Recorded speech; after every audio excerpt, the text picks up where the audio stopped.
Do akce s názvem Hračkiáda se na Frýdecko-Místecku zapojily 4 školy. My jsme se zúčastnili předávání hraček na 5. základní škole. Zástupci tzv. Redakční rady složené z tamních žáků tam pro Centrum Adra vybrala na 500 hraček.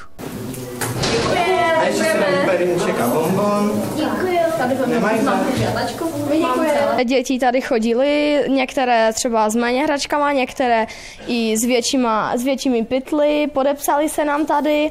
Ty papíry budou potom na nástěnkách, aby se viděli, dostali za to nějaké sladkosti, takže taky měli radost. Vybíralo se to vlastně 2 dny. Můj úkol byl rozdávat takové obálky pro rodiče dětem a perníčky, sladkosti za to, že nám přinesli pěkné dárečky pro děti z nemocnice. Z 5. základní školy se přesunujeme do dalšího zařízení. Je jím základní škola pro děti se speciálními vzdělávacími potřebami Naděje. I tady ale chtějí žáci pomáhat a tak se i v tomto zařízení vybírají hračky. Kdo má dárky ještě?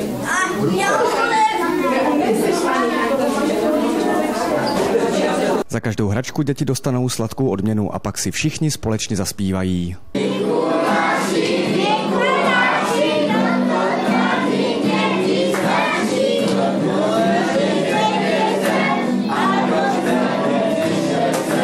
Jak můžete vidět, pomáhat může opravdu každý. Podpořit Adru mohou nejen dospělí, ale i děti. Já jsem přinesl trpaslíka, autíčko s kostlivcem a ještě jsem přinesl takového Renaulta. Jsem přinesl medvídka a tučňáka.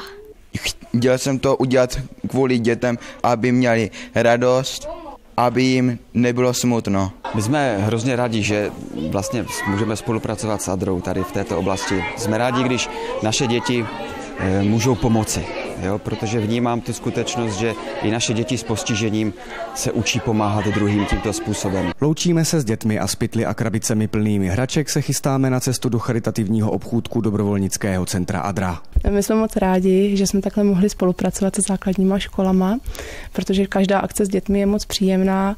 Děti hračky dávaly s velkou radostí a seskupilo se opravdu velké množství hraček, které vlastně v charitativním obchůdku teďka budou k dostání. Celkem Adra od dětí získala přes 2000 hraček, které nyní může v charitativním obchůdku prodat. Výtěžek půjde na dobrovolnické programy pro děti z dětského oddělení Frýdecko-Místecké nemocnice.